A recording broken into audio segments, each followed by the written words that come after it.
others, and Adavi Local Government Council. Parties are absent, my lord.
Sir?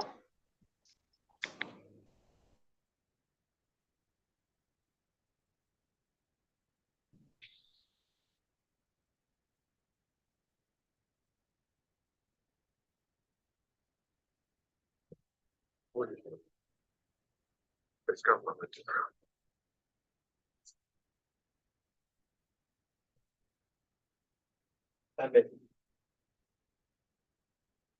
Yes, they are the claimants. They are the claimants.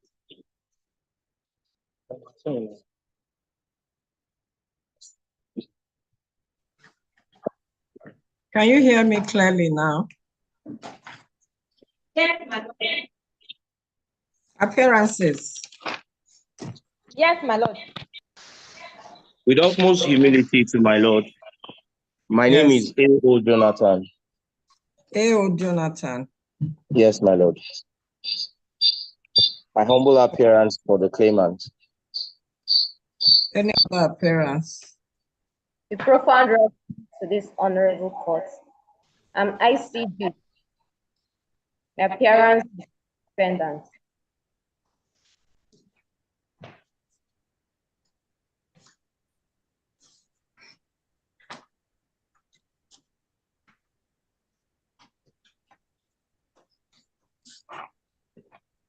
Here is the judgment of the court.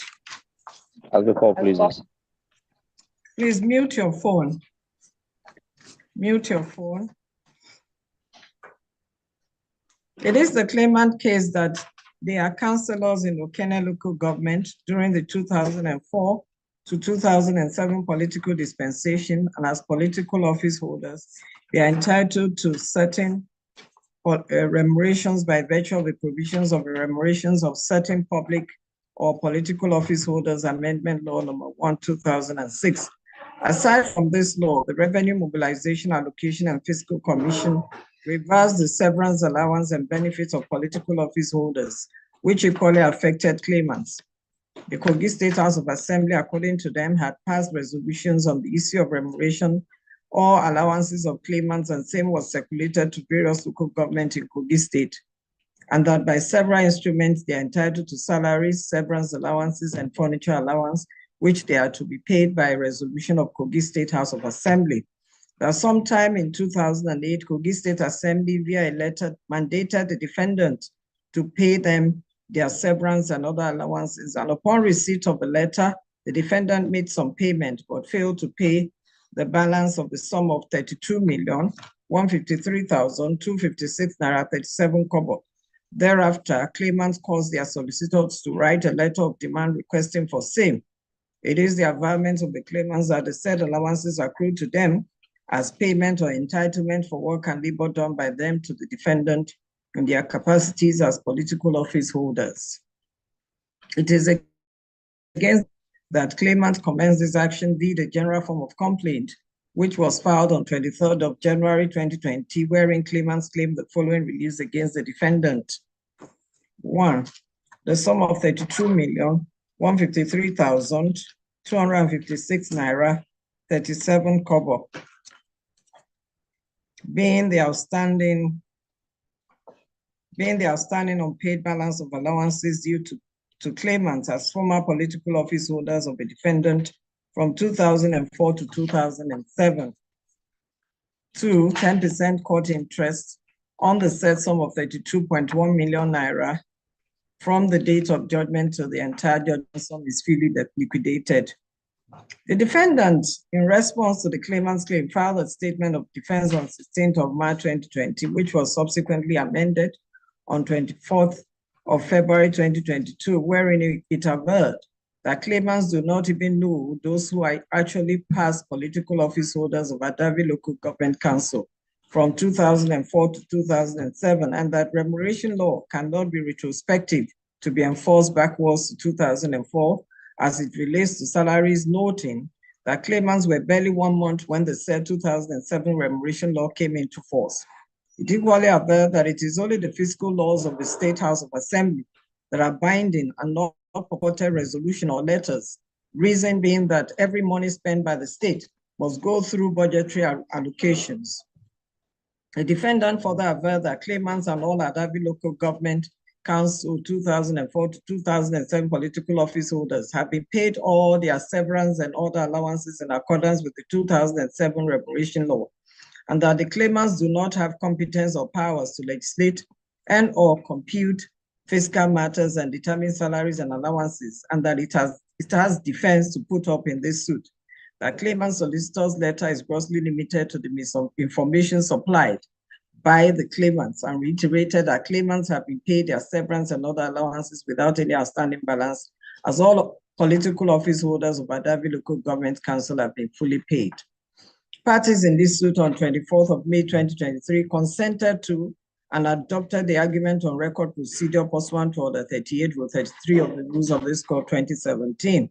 It is consequent upon this that claimants filed their final written address first, and same was deemed adopted by the court on 19th of October 2023. Once solely suit was formulated, I've reduced that into the body of this judgment.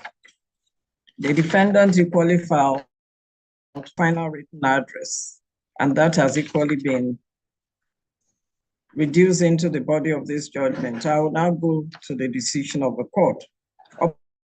Upon consideration of the originating process along with its accompanying process or processes, the statement of defense together with all processes filed and final written addresses of parties, I am of the view that the issue that will best determine this case is whether or not the claimants have proven their case to be entitled to the relief sought. Before adventuring into the cross of this suit, it is important to reiterate that parties in this case agreed to and adopted the argument on record procedure pursuant to Order 38, Rule 33 of the Civil Procedure Rules 2017. This means that parties have waived their right to an oral hearing and have consented to having the case decided based on pleadings, sworn deposition of witnesses, and documents front-loaded. Thus, the court will decide this case based on these three processes. Now to the central issue suit as presented in the parties' pleadings is whether the claimants are legally entitled to the monetary amounts they are seeking. The principal release claimed by the claimants is an order of this court directing the defendants to pay the sum of 32,153,256 naira 37 kobo, alleged to be the outstanding unpaid balance of allowances due to them as former political office holders in Adavi Local Government during 2004 to 2007 political dispensation. There is no doubt from the provision of Section 254C(1)(k) of the Constitution of Nigeria, 1999, as amended hereinafter refers to as the Constitution, that this court has power to entertain the case of the claimants bordering on the non-payment of salaries and allowances of the political office or public office holders. The claim of the claimants, which is monetary, the realm of special damages. Under the applicable legal principles, special damages which are distinct from general damages must be specifically and distinctly pleaded in the pleadings and proved by compelling evidence. This requirement ensures that claimants are not compensated for losses that are not adequately substantiated or that could be considered speculative or conjectural. See the cases of Izube, Anazodo, and Pasmek Intertrade Nigeria Limited and another citation captured, Onyora and another citation provided, Adekondoseni and another citation provided, Union Bank of Nigeria PLC and Aji Adams Ajabule citation provided. Thus, claimants must particularize their claims on special damages and also prove their entitlement to the amount claimed as special damages by compelling evidence. Claimant must satisfy the court as to how the sum claimed as special damages was quantified. Claimants have said that the defendant is still indebted to them for the sum specified above being balance of their salaries allowances accrued to them for work and labor done.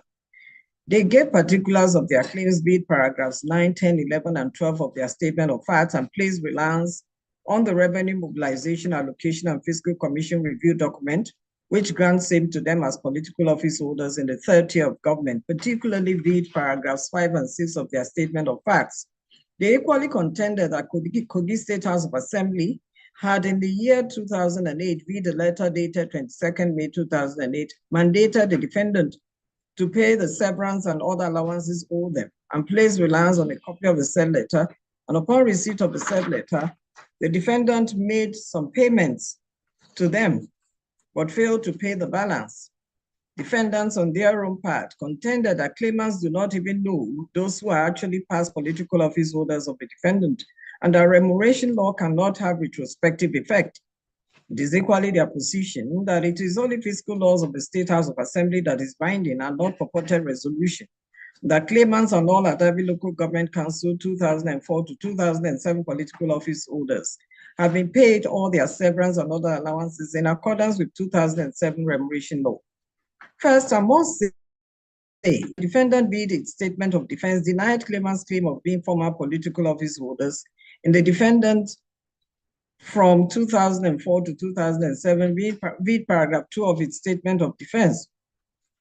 Although in subsequent paragraphs of the statement of defense, it stated severally that claimants and all defendants, political office holders of 2004 to 2007 have been paid all their severance and other allowances in accordance with the 2007 remuneration law.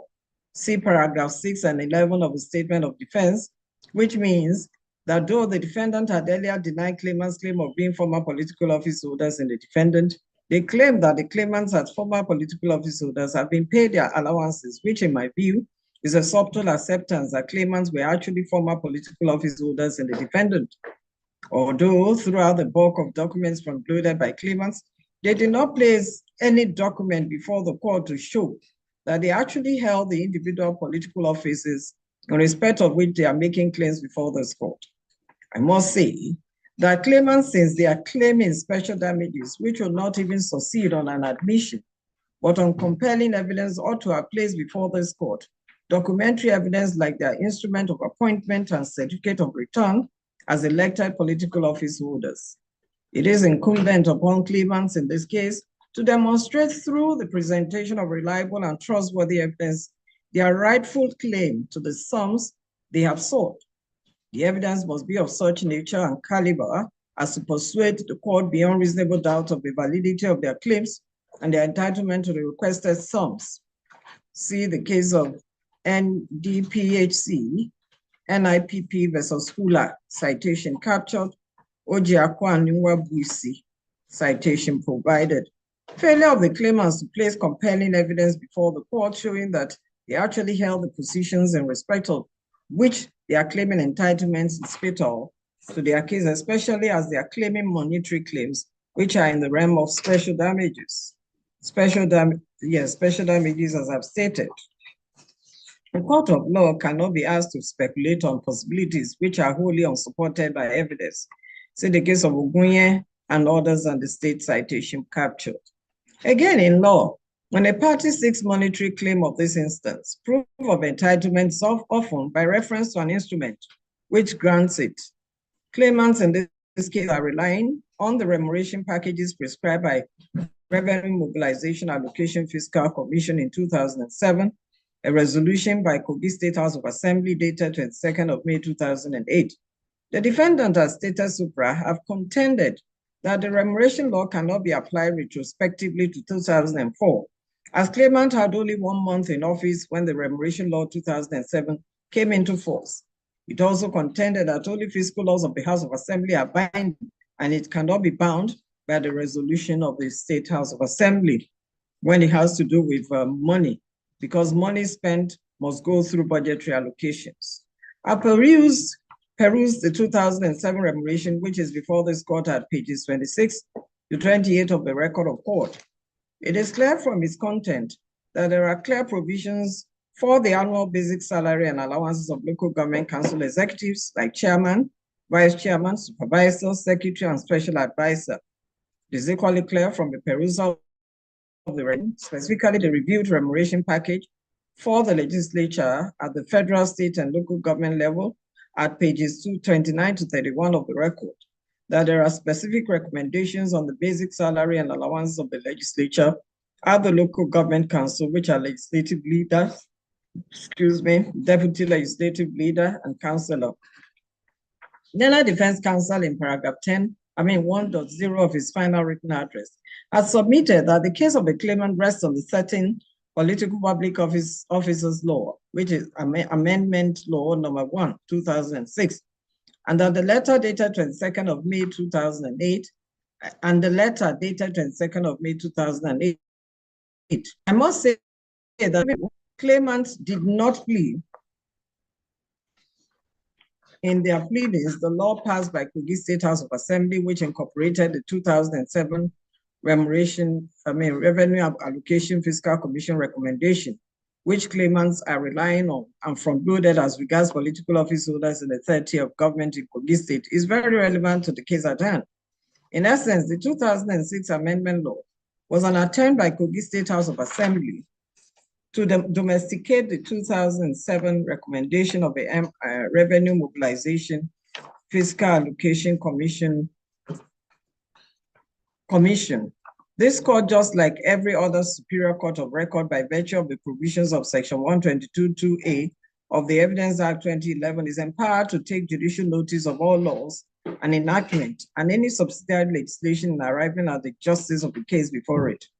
It is in the exercise of this power that this court shall take judicial notice of the remuneration of certain public and political office holders law of Kogi State 2000, hereinafter referred to as the Principal Remuneration Law, as amended by the Certain Public Political Officers Law Amendment Law number 1 of 2006. The above 2006 law, as stated supra, was an attempt by Kogi State House of Assembly to domesticate the 2007 remuneration of the Revenue Mobilization and Fiscal Allocation Commission as regards the entitlement of political office holders in Kogi State local government. This court before now have had the opportunity to comment on the validity of the provisions of the said law, which domesticated the RAMFAC 2007 recommendation, which claimants are relying on in this case, and the power of the RAMFAC, Revenue Mobilization, Allocation, and Fiscal Commission, to fix remunerations to political office holders in the third tier of government. Now, this court has had opportunities to comment on the above issue of the law in several of its decisions, which includes on reporter's suit number NICN/LKJ/26/2020, the case of Honorable Hassan Ukehi Yusuf and 16 others versus Ukehi local government and another, which judgment was delivered on 13th April 2023, on reporter's suit number NICN/LKJ/12/2020, the case of Honorable Thank God Unu Moses and 2 others versus Kogi State Government and 2 others, which judgment was delivered on 14th March 2023, and on reporter's suit number NICN/LKJ/07/2020, the case of Honorable Bello S. Ajiga and 9 others versus Okene Local Government Council and other, judgment delivered on the 14th of March 2023. The decisions of this court in the above cases were majorly based on the Supreme Court decision in the case of Ngo Kedi versus Anambra State Government and another supra, which decision Learned Defense Counsel placed heavy reliance on in paragraph 4.0 of his final written address. It is clear from the above decision of the Supreme Court that the Revenue Mobilization Allocation Commission, whose recommendation claimants are relying on in this case, do not have the power to fix remuneration of any political office holders in the third tier of government, Dito Adavi local government, that is the defendant in this case. It is equally clear from that decision that the House of Assembly going on to fix remuneration for political office holders in the local government by domesticating the recommendation of Revenue Mobilization Fiscal Commission will have exceeded the scope of its powers under sections 120 and 124 of the Constitution. This Apex Court per Aboki JSC, now retired, unequivocally held us, and I quote, "To start off, there is no dispute that by the combined effect of section 4, 6, and 7A of the Constitution of Federal Republic of Nigeria 1999 as amended, a State House of Assembly is empowered to make laws for the peace, order, and good government of a state. Section 4, subsection 6 reads thus: the legislative powers of the state of the Federation shall be vested in the House of Assembly of the state.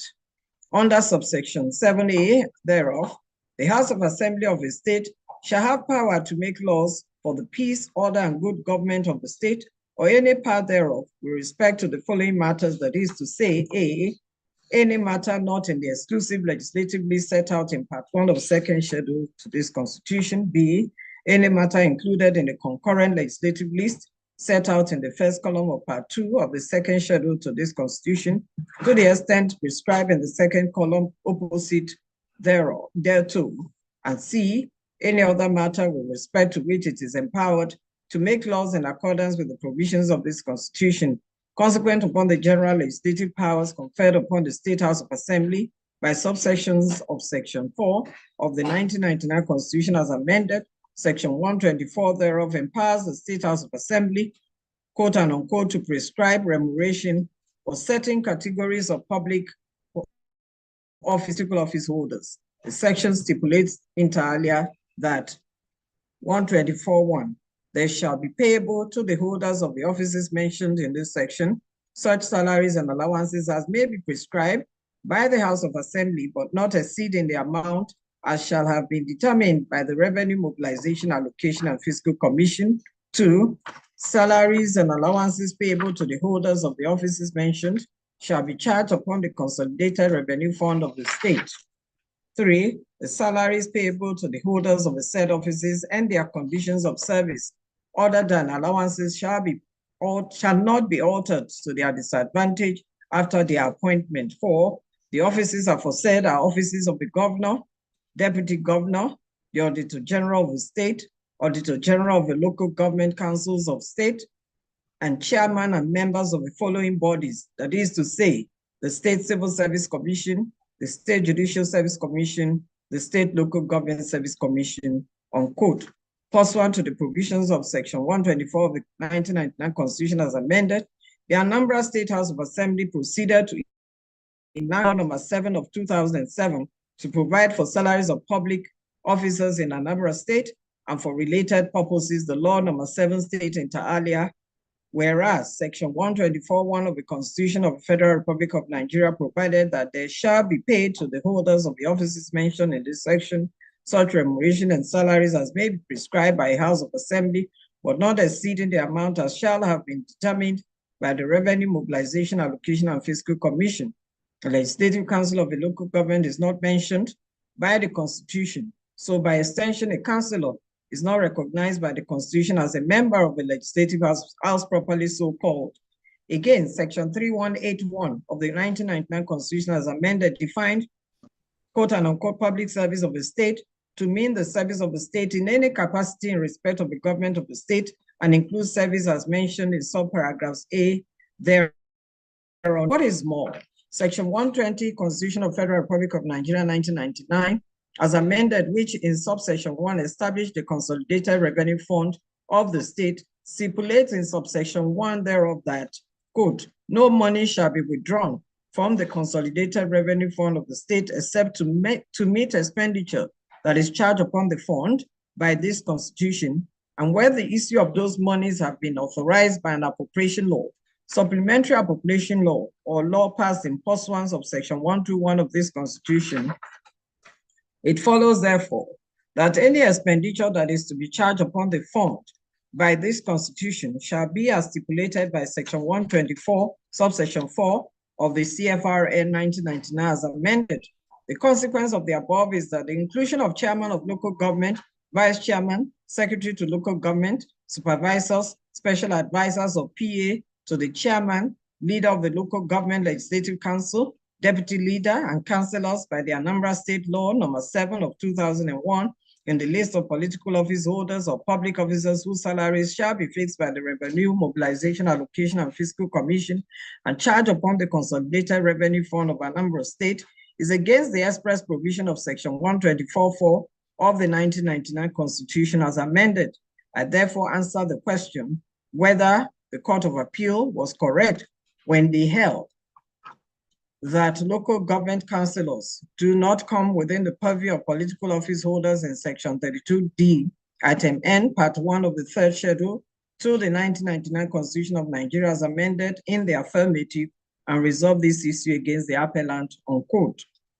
It is clear from the above decision of the Apex Court that chairman of local government, vice chairman, secretary to local government, supervisors, special advisors, or personal assistants to the chairman, leader of the local government legislative council, deputy leader, and councillors cannot be included in the list of persons whose salaries shall be fixed by the Revenue Mobilization, Allocation, and Fiscal Commission and charged upon the Consolidated Revenue Fund of the state, and as such against the express provision of Section 124(4) of the Constitution. The Apex Court was also clear on the fact that any law made by the State House of Assembly, particularly the Anambra State House of Assembly, which seeks to include chairman of local government, vice chairman, secretary to local government, supervisors, special advisors, or PA to the chairman, leader of the local government legislative council, deputy leader, and councillors in the list of political office holders or public officers whose salaries shall be fixed by the Revenue and Mobilization, Allocation, and Fiscal Commission and charged upon the Consolidated Revenue Fund of Anambra State, ought to be struck down as inconsistent with the provisions of the Constitution. It was in the light of the above Apex Court that this court, in the case of Honorable Bello S. Ajiga and 9 orders versus Okene Local Government Council and another supra, struck down the relevant provisions of the principal law as amended by the 2006 law, and also found that the Revenue Mobilization, Allocation, and Fiscal Commission recommendation relied on is in itself an illegality, as the Revenue Mobilization, Allocation, and Fiscal Commission lacks such powers to fix remunerations for councillors or anyone in the third year of government. It is incontestable that superior courts under the Constitution do not exist for the purpose of interpreting the decisions of other courts.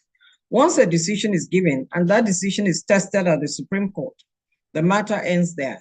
Section 235 of the Constitution provides for the finality of decisions of the Supreme Court as follows, I quote, "Without prejudice to the powers of the President or of the Governor of the State, with respect to prerogative of mercy, no appeal shall lie to any other body or person from any determination of the Supreme Court," unquote. The finality of a decision of the Apex Court was re-echoed in the case of Idigbe and others versus the Governor of Osun State and all the citation captured, where Uwais GSC, now retired, held unequivocally does. The finality of a decision of the Supreme Court in civil proceedings is absolute, unless specifically set aside by later legislation. The justices that man the court are, of course, fallible, but their judgments are, as the Constitution intends, infallible. Therefore, any ingenious attempt by counsel to set aside or circumvent the decision of the Supreme Court will be met with stiff resistance, unquote. See also the case of Okewulonu and another, an APC and other citation captured, Omidiran Orabuke and another citation captured, Ojo and AG of Oyo State citation provided. The decision of the Supreme Court in Inwo-KD and Anambra State Government, supra, on the power of the Revenue Mobilization, Allocation, and Fiscal Commission to fix remunerations for political office holders in the third tier of government, which is to be charged upon the Consolidated Revenue Fund of the state, is final on this point. It is thus clear that the instrument relied on in proof of their entitlement by claimants was issued by the same Revenue Mobilization, Allocation, and Fiscal Commission in excess of its powers under the Constitution and the Revenue Mobilization, Allocation, and Fiscal Commissions Act. Thus, this court discountenances the part of the instrument, the recommendation of the RAMFAC, which fixed remuneration emolument for political office holders in local government councils. It is in the light of this that this court finds that the instrument cannot confer benefits on the claimants. I am mindful of a resolution passed by the House of Assembly mandating the local governments to pay severance and other allowances to past local government political office holders from 1999 to date. The defendant has contended that it is only a law passed by the House of Assembly that is binding and not a resolution by it. It is necessary at this stage to state that the legislature can only by sheer act of legislative enactment change the effect of a judicial decision. See the case of Adeyemi Bero and Lagos State Development Property Corporation and another citation captured. The notorious case of Lakoja and another, an Attorney General of Western Region citation provided, although such enactment must be consistent with the provisions of the Supreme Law of the land, which is the Constitution, before the effect of a judicial decision can be effectively changed. It must also be stated that an act is ultra vires the State Assembly when it is enacted or done outside the legislative powers of the State House of Assembly. In my view, the State House of Assembly can only act within its legislative competence. Now, Section 4(6) of the Constitution stipulates, and I quote, "The legislative powers of the State of the Federation shall be vested in the House of Assembly of the State," unquote.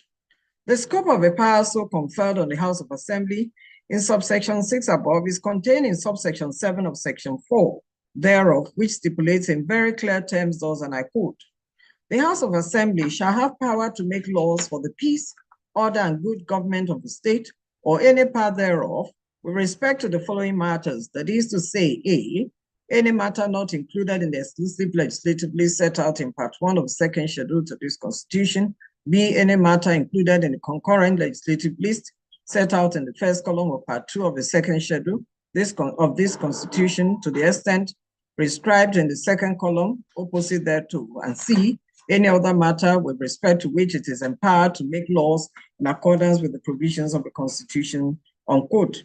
The House of Assembly is empowered to make laws fixing remunerations of some political office holders. By the provisions of Section 124(1) of the Constitution, the legislative competence of the House of Assembly as regards remuneration and emoluments of political office holders is as held in Inwokedi's case supra, limited to those offices mentioned in Section 124(4) of the same Constitution. It is also expedient at this stage that this court considers the power of the House of Assembly under Section 128 of the Constitution, which stipulates those, and I quote, Section 128(1), subject to the provisions of the Constitution, the House of Assembly shall have power by resolution published in its journal or in the official gazette of the government of the state to direct or cause to be directed an inquiry or investigation into A, any matter or thing which, with respect to which it has power to make laws, and B, the conduct of affairs of any person, authority, ministry, or government department charged or intended to be charged with the duty of or responsibility for 1, executing or administering laws enacted by that House of Assembly, and 2, disbursing or administering monies appropriated or to be appropriated by such house.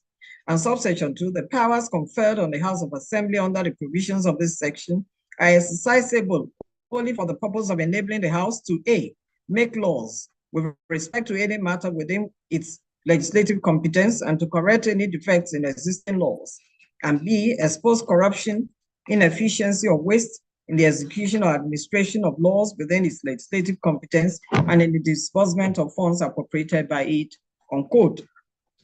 It's in my respectful view that if the House of Assembly does not have powers to fix remuneration or emolument of political office holders, the local government council, they equally lack legislative competence to pass resolutions on remunerations of political office holders in the local government council, qua the resolution relied on, in this case, directing payment of severance and other allowances to local government political office holders from 1999 to 2008, as was done in this case. I must also point out that the oversight functions of the House of Assembly as to the general well-being of the state can only be exercised within the law-making powers of the State House of Assembly. The oversight functions of the House of Assembly of the state are not at large and must be exercised within the provisions of the Constitution and confines its legislative competence and within the confines of its legislative competence. The point I'm trying to make is that the said resolution of Kogi State House of Assembly cannot in any way confer rights and benefits on the claimants as it was made in contravention of the provisions of sections 4, subsection 7, section 124, and section 128 of the Constitution. Assuming, but I'm not definitely conceding, that the instrument relied on in this case by claimants can confer benefits on them, I do not think their case will succeed. I will now proceed to explain why. Claimants in this case who would want the court to believe that the defendant is indebted to them in the sum claimed did not plead how much exactly their total salaries were and how much exactly the defendant had paid for them to be claiming balance of their salaries for February or / March 2007. They merely claimed the sum as balance of salaries for February / March 2007 without stating what part of the sum claimed represent balance of February and what portion of the sum claimed represent balance for March 2007 salary. Put in other words, the claims lumped up the sum claimed as balance for February and March 2007. They equally did not state with distinct particularity how they came by the quantum of the sums claimed each as balance of their severance, furniture, wardrobe, newspaper, and constituency allowances by stating clearly how much the total sum was and how much they have been paid by the defendant for the court to be able to clearly assess how they came by the quantum of the sum claimed. It is the law of commonplace that it is only where a claimant pleads special damages and gives necessary particulars and adduces evidence to substantiate his claim that he will be deemed to have discharged the onus of proof placed on him. See the case of Ihekuaba, Animbanefo, and other citation captured, the case of Silverbird, Galleria Limited, and Neod Construction Nigeria Limited citation provided, Better Glass PLC versus Ekwaku Holdings Limited citation provided, Elijah Oladeji Koshile, and Anusi Olamiji Folarin citation provided. All I'm saying here is that even if the recommendation by the Revenue Mobilization Allocation Fiscal Commission could confer benefits on the claimants, claimants' case will still fail because they have not given sufficient particulars that will enable the court to assess their claims to the sum sought. When the evidence of a party seeking for special damages, as in this instance, is hazy or deficient or utterly hollow, skimpy or shallow, then the court cannot find the claim to have been proven. In the light of the foregoing reasoning and findings, this court is compelled to hold that claimants' claim for the sum of 32,153,256 naira 37 kobo fails. Relief A thus fails. Claimant by Relief B are seeking for 10% judgment interest on the sum claim from the date of judgment till the entire sum is finally liquidated. This claim is basically a claim for post-judgment interest, which is an ancillary claim to the main claim in Relief A. The position of the law is clear that main claims and ancillary claims are Siamese twins. Whatever fate that befalls the main claim will equally befall the ancillary claim. Thus, when the main claim fails, the ancillary claim is equally bound to fail. See the cases of Scientific Emporium Limited and Access Bank, citation captured, and Tunka and another, and Abuki and another citation captured. This is based on the legal principle that should the principal thing fall, the adjunct of it will equally fall, which is usually expressed in the Latin maxim sub lato principalito li turam jutum, meaning the principal being taken away, its adjunct is also taken away. Thus, since the main relief seeking the principal sum has failed, the claim of the claimant for post-judgment interest also fails. Relief B consequently fails. In view of the above reason and findings, it is pertinent for this court to at this stage say that the consequences, however, of failure to prove a case by a claimant in court is dismissal. Eziaku and Gabin Zilingo Pharmaceutical Company Limited and another citation captured. Usikaro and Ishekiri Communal Land Trustees, citation provided. The claimant in this case, no matter the angle one looks at their case, have not made out a case for the court to exercise its discretion in their favor. It is only expedient that an order of dismissal be made in this instance. Accordingly, the case of the claimant dismissed in its entirety. No order as to cost. Judgment is accordingly entered.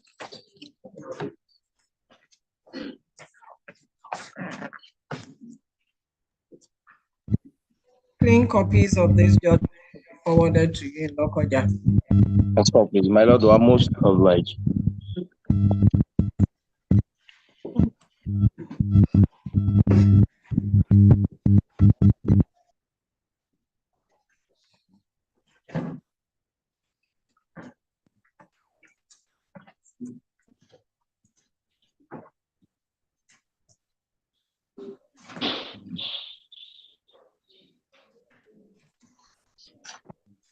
I'll rise from Lakoja. My lord, there's one more thing. There's one more matter.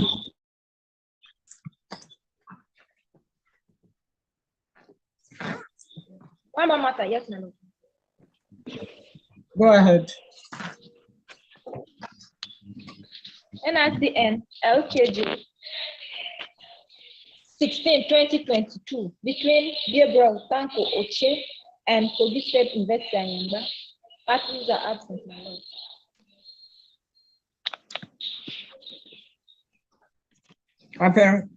Appearances. Check your audio. Unmute your audio. Unmute your audio. Yes. With utmost respect to your lordship, E.A. Haruna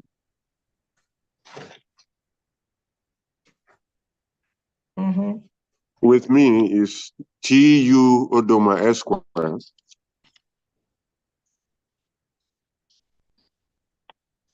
Our humble appearance is for the claimant applicant.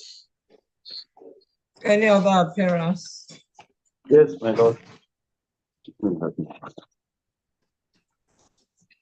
Yes, my lord. Very well. If it pleases my lord, my name is E.O. Megida. E.O. Megida. Megida, my appearance is for the defendants. Very well. Mr. Aruna, what application do you have before the court? My lord, we have an application for leave to amend our originating process. When was it filed? It was filed on the 22nd of November, 2023.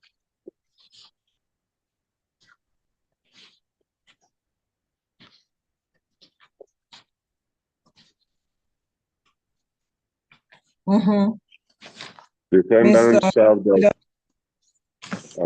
Are you in receipt of this application? Yes, my lord. Any objection? We have filed our objection, sir, to it, and equally filed our counter to it. I mean, notice of preliminary objection to the competence of that application, sir. Okay.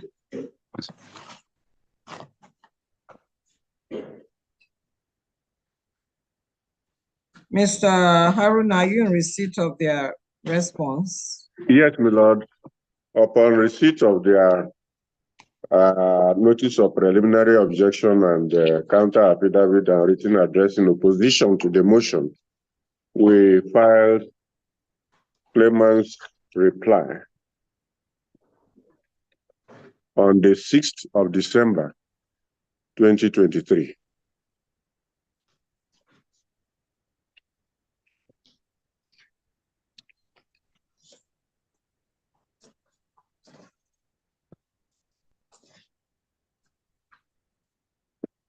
That was yesterday. Yes, my lord. It's not yet here. I don't have it as yet here. We made arrangement for the electronic transmission, my lord. The soft copy. I don't know why. Court registrar. Court registrar here in did you receive a soft copy? Eh? No. Lakoja registrar, did you get a soft copy of the reply filed by the claimant to Abuja?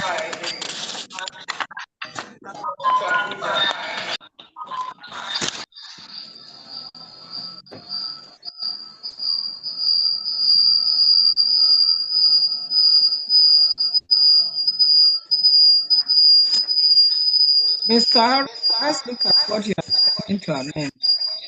Sorry, my lord. Let's look at the purpose for which you are seeking for the amendment.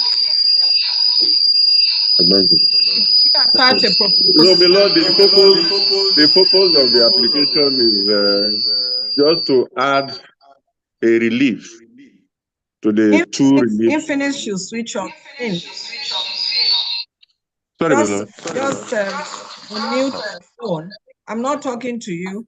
Okay. Go ahead now. Yes, my lord. The purpose of the application is to ameliorate the full hearing of this claim in place of our application for summary judgment, which was evaded by the conduct of the defendant. By adding a relief that will take account of what we have suffered beyond the definite liquidated sum to which the claimant is entitled.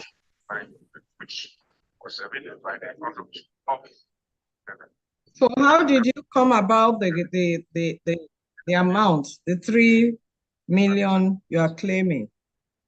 It's general if damage. it's just to ameliorate. Yes, my lord, it's So how general did you damages.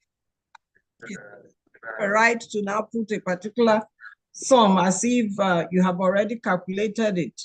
It will have been like a whole sum, maybe 10 million, 20 million, 5 million, 2 million, 1 million. But here, you're looking for 3,882,074 kobo. That's why I want to know how you came by this. My lord, I understand your lordship's position.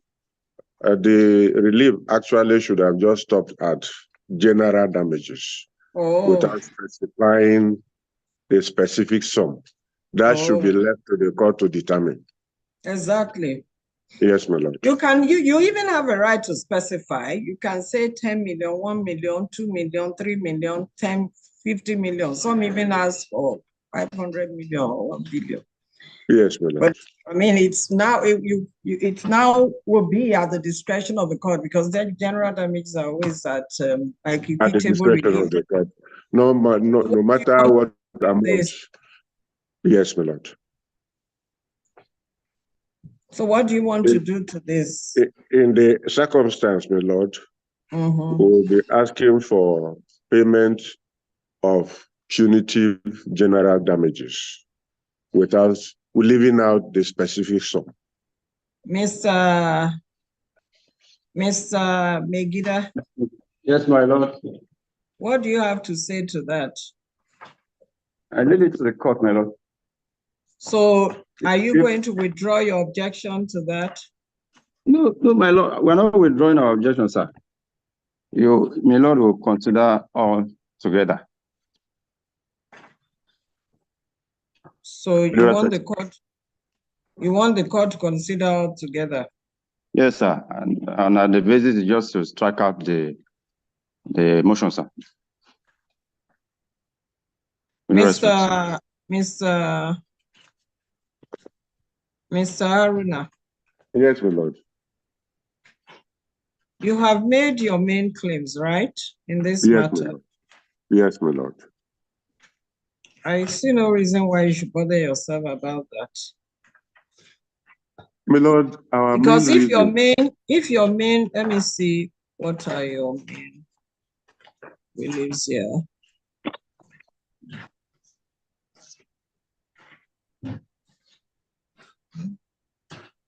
Because I mean, if a court Let me tell you something in this court or in employment matters.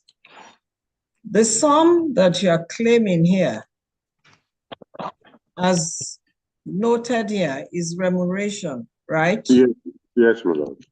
Okay. So if you're asking for remuneration of a claimant and the court peradventure, note my choice of words, peradventure grants it, then the other one will be left to the court, whether general, whether punitive.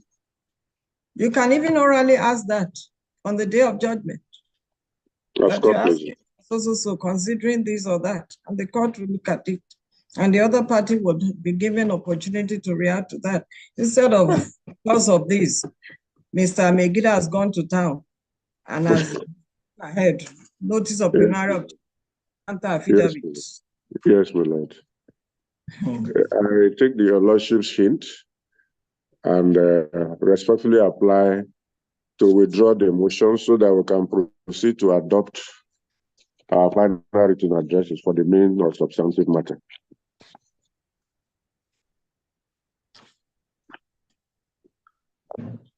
Not because their objection has any merit, but just to avoid further delay in this matter.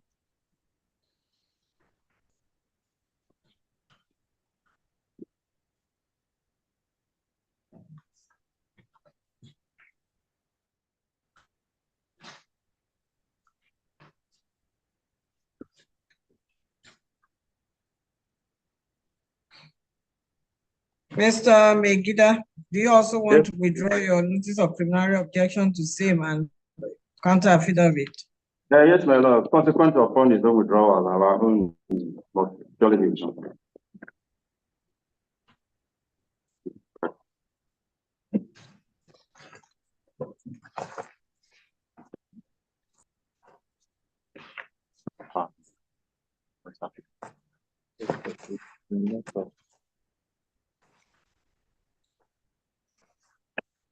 When did you file the notice of preliminary objection? Lord, it was filed on the 30th of November, 2023. Okay.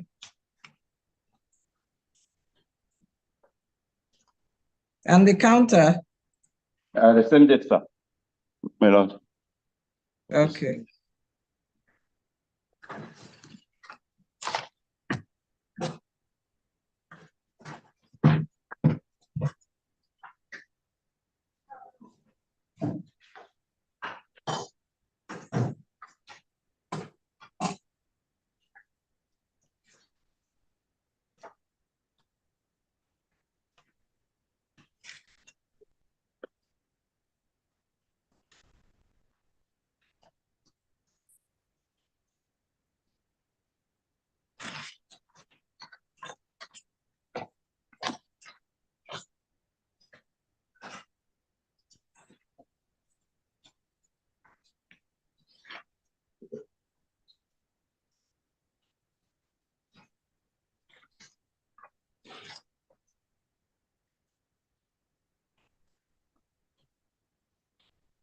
The motion on notice filed by the claimant on 22nd of November 2023 and all other processes filed consequent upon it by the defendants are all struck out. That's not pleasant. Have you filed your final addresses? Yes, my lord, we have filed our defendant's final address. So claimant, who filed first? It should be the claimant. The defendant. Eh? The defendant, sir. Although I asked that the claimant should file first in view of the argument on record procedure adopted by parties. But if the defendant filed first, go ahead.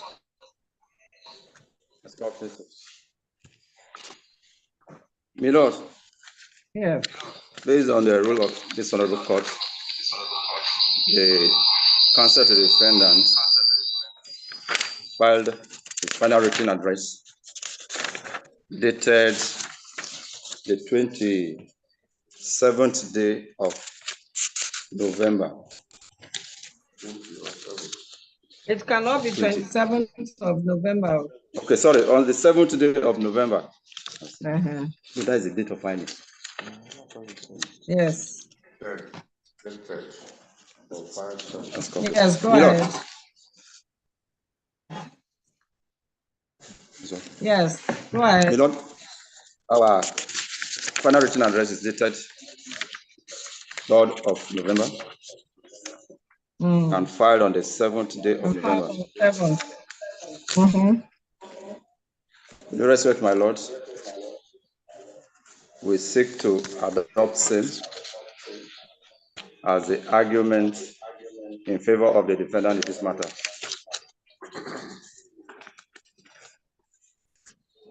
Very well.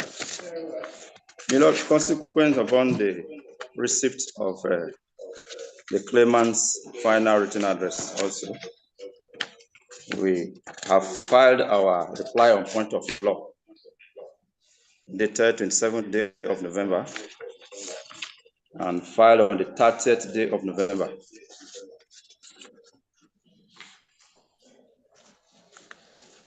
Mm-hmm. We equally adopt same as our reply on point of law in favor of the defendant.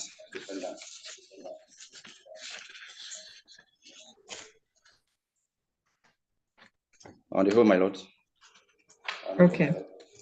we urge on your Lordship to either strike out the suit for lacking in competence or dismiss same based on the facts before your Lordship.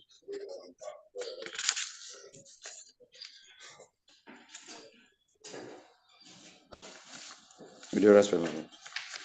Very well.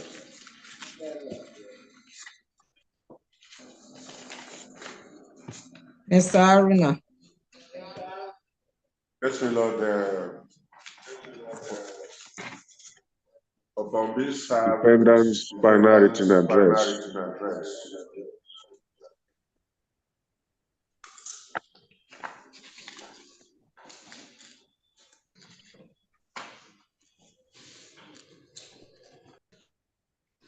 Mm-hmm. Claimant files his final written address dated 22nd November 2023 on the same day. Mm-hmm.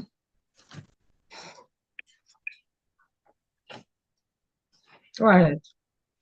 We respectfully adopt claimant's final written address as our argument and submission in support of the claim. And in urging your Lordship to grant the claim in its entirety.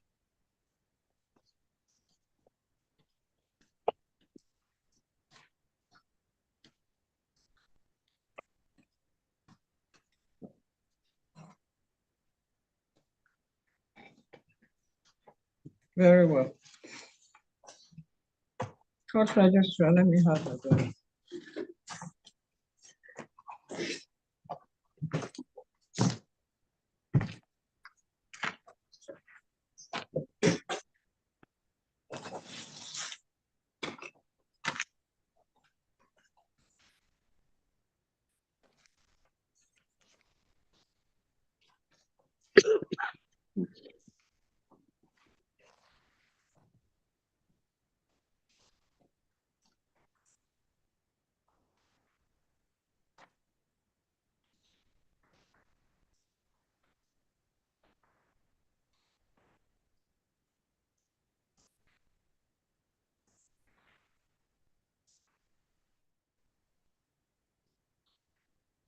Seventh of March. Okay. Ask God, please. I must go for my Lord. Case adjourned to 7th of March 2024 for judgment. Ask God, please. Amen.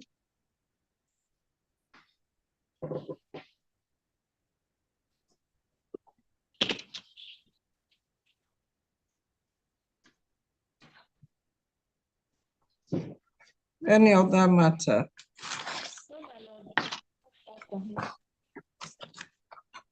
Lakoja court register, any other matter, any other case? Yeah. No, my lord, that's all. Here. No, my lord. Arise. Yeah.